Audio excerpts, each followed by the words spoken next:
guys, welcome back to my channel. So today we're going to go over week 2 of January, my weekly budget. So I actually just recorded all of this, writing it all down for you, and my camera died and did not save any of it. So we're gonna go ahead and just use a piece of paper, and I'm gonna go through it with you instead of wasting another piece of paper writing it down. So let's go ahead and get started. Oh, you have to laugh or you'll cry, sort of thing. Just laugh it off. So the weekly budget for January, week number 2. For income, my husband got paid. Let me zoom you in, actually. There we go. So you can actually kind of see what's going on. So on 1/3, my husband got paid. He got paid $1,083.63. I did not get paid this week. I get paid bi-weekly. And we didn't have any other income this week. So our total in income was $1,083.63. Next, we'll go over here and we will go over the Chase. So for the Chase credit card, we had a starting balance. If you're new, the way that I do our budget is we actually pay everything that we can onto our credit cards, and then I pay them off at the end of the week. Or at least they're paid off before they would collect any interest. And then I also will show you what is taken out of our checking account. But I feel like it's safer to use your credit cards. I know a lot of people don't agree with that. Now, if you are someone who you can't trust yourself with a credit card, like you will carry a balance, don't do it. Be smart with your finances. Like, it's personal finances. It's specific to each person. And I know not everybody is going to agree with the way that I do things or like the way I do it. But I'm just showing you the way that I do it because it's always helpful to me to see how different people do their budgets and how they pay for things. It gives you inspiration on where your own budget can grow and move because our budgets are always changing. The way we do things is always changing. But this seems to be what works the best for us. So, like I said, we're going to go ahead and start with the Chase. The first payment was on 1/7. Actually, I feel like I should just do the Capital One because it's a short one. We'll just go over the Capital One first. We don't actually use this card for a lot. My starting balance was $0. We had a medical bill that I paid for, which was $25 for like an office visit for my husband. Next was the propane. Paid that off. That was $384.51 to get it filled. It has gone up a lot since last year because I was looking at our propane, like what we paid last year, and they were all like $200 and some. So big old jump there. Next would be the property insurance. That came out on the 13th, and that was $61. Now, the way the Capital One works, the property insurance was still pending on the 13th when I made my payment.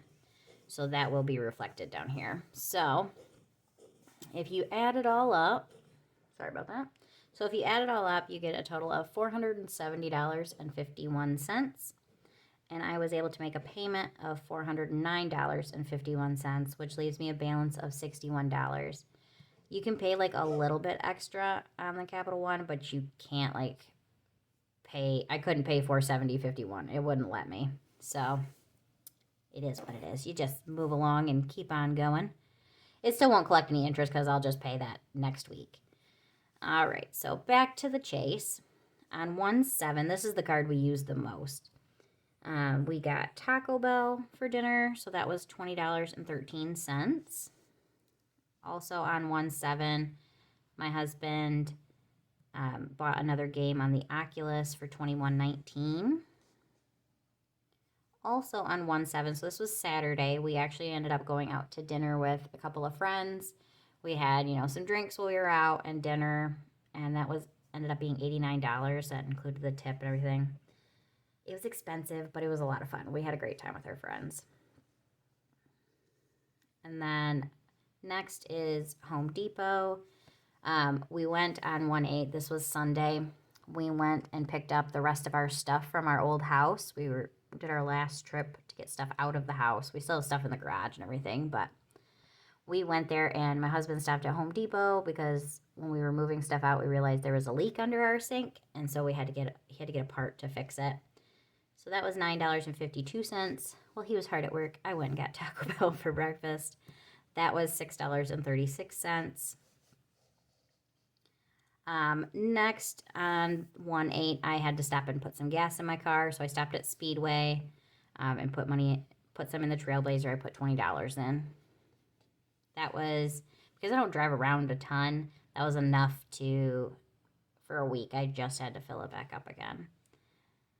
And then on 1/9, I did a grocery pickup from Walmart, and $27.78 of that came out of other, and then the rest of it came out of groceries. But that order total was $101.88.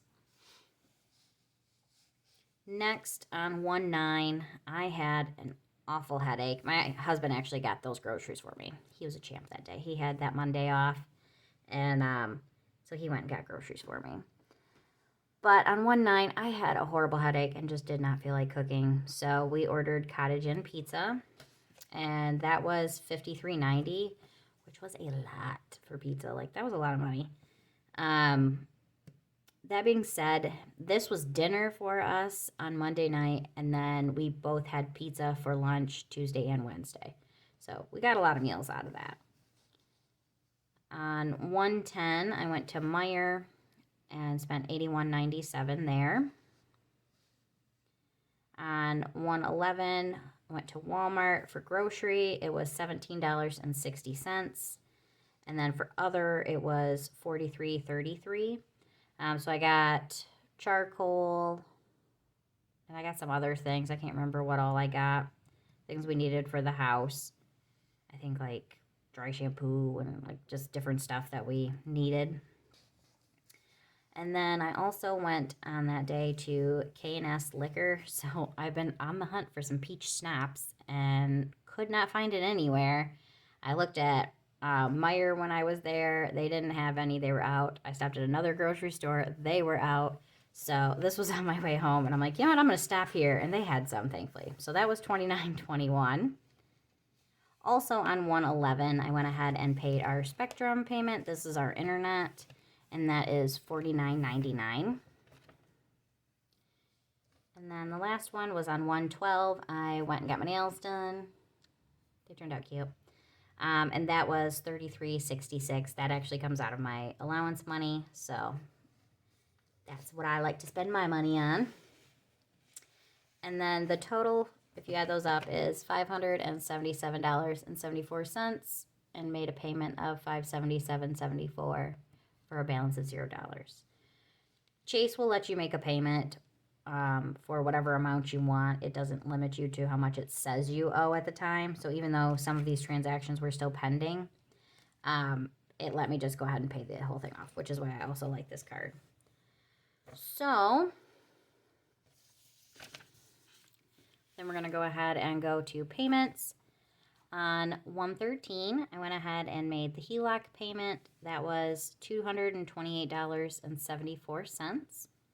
Also made the Trailblazer. That was $316. My husband, so the 13th was actually his birthday, and he hurt his back. So he ended up going to the chiropractor, and that was $40. And then paid the Chase payment of $577.74, and the Capital One payment of $409.51. So if you add those all up, it's a total of $1,571.99. So then we're going to go over here, and our starting balance for the week was $661.88. That's what I had left in our account at the end of last week. We had an income of $1,083.63. And then we made payments of $1,571.99. So if you take the starting balance, add the income, and subtract the payment, it leaves us with a balance of $173.52. So this will be our starting balance for week number 3. Zoom you back out there. So, yep, that was our grand total for week number 2. Turned out pretty good. Nothing too crazy. Made some payments, got some things done. So we don't actually have too many more payments to do. We will have to put the money aside by the end of the month for the beginning of next month to pay the mortgage and the property payment, because those come out on the 1st. But yep, that was it for week number 2. I hope you guys enjoyed this video. And I wanted to say thank you to all of my new subscribers. I really appreciate it. Makes me feel really good to see that people are enjoying my videos. I know the way that I budget is not for everybody. And I do kind of give you the disclaimer of, if you don't feel comfortable using credit cards, you definitely should not. And I know that the way I budget is not for everybody, but to me, it's nice to see everybody's different way of doing it. So that way you can take bits and pieces from each person and make your own way of budgeting that works for you. So like, I have this specifically I made for myself. Like, this is how I do my budget. But each person is different, and that's okay. So, all right, I hope you guys enjoyed this video. If you did, make sure you hit the like button. And if you're not already, please hit the subscribe button. I really do appreciate it. All right, guys, I will see you in the next one. Bye.